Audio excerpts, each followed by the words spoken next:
Hey loves, it's Stella here. And oh boy, do I have a juicy story for you today. Buckle up because this one's about flirtation, mystery, and temptation that starts as something innocent, but quickly spirals into something quite scandalous. Ready for this? Alright, let's dive in. Her name is Vivian. She's 29, recently single, and she's just moved into a charming little townhouse hoping for a fresh start. The street is idyllic. Trimmed hedges, white picket fences, the works. But the real perk? Her next-door neighbor, a tall, brooding man with a chiseled jawline and a smirk that could melt glass. His name? Damien. And let me tell you, Damien was the kind of man who turned mowing the lawn into a runway show. Vivian first met him on move-in day. She was juggling a box labeled Late Night Essentials, by which I think she meant wine and scented candles, when Damien appeared out of nowhere. He caught the box just as it was about to tumble. "Need a hand?" he asked, his deep voice dripping with charm. Spoiler alert, a hand wasn't all he'd end up offering. As the weeks went by, their interactions became more frequent, and let's be honest, more loaded.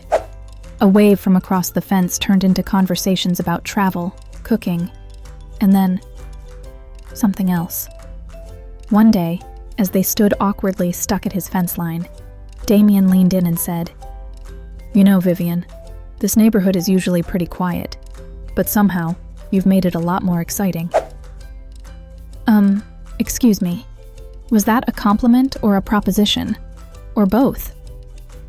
This is where the plot thickens. Damien wasn't single. Married? Oh no, try complicated. He and his wife were apparently on some kind of trial separation, but still, she was technically in the picture. Or so Vivian thought. But let's fast forward to the night that really turned up the heat. It was one of those golden summer evenings. Vivian stepped outside in a silky robe, holding a glass of rosé and enjoying the perfect breeze. That's when she noticed Damien across the way. He was standing by his open window, shirtless, fiddling with some picture frames. Coincidence? Huh. Timing in this situation felt too perfect to be accidental.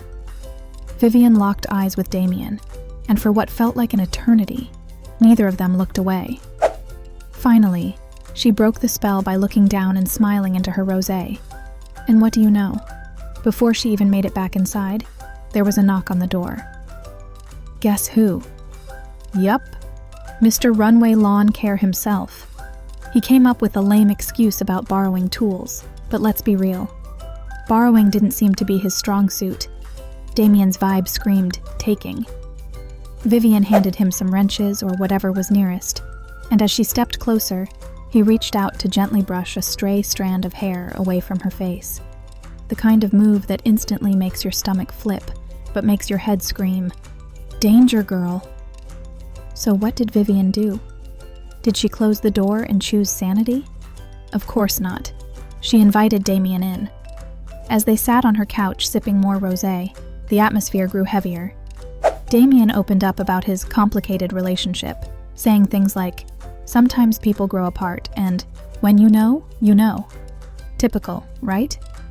Honey, take notes. This is Red Flag 101. But Vivian wasn't tuning into caution at this point. When Damien leaned in, the electricity was undeniable. Let's just say one thing led to another, and the couch very quickly became a distant memory compared to other surfaces of the house.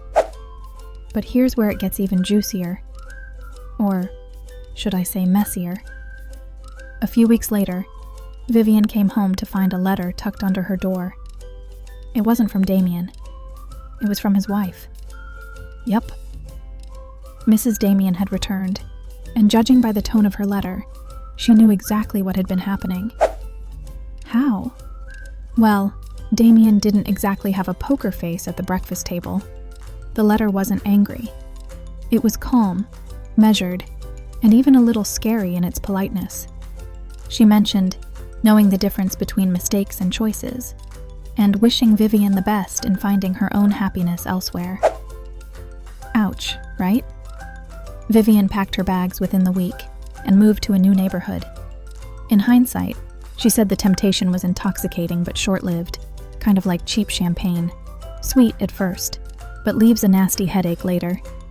In the end, folks, let this be a lesson. When the grass seems greener, remember, it might just be covered in someone else's mess. Or, I guess in this case, someone else's lawn care husband. So, what do you think? Was Damien's wife too classy or too creepy with that letter? And have you ever been tempted by the mysterious neighbor next door? Let me know in the comments below. Until next time, I'm Stella, still sipping rosé, and I'll bring another scandalous story your way soon. Bye, loves.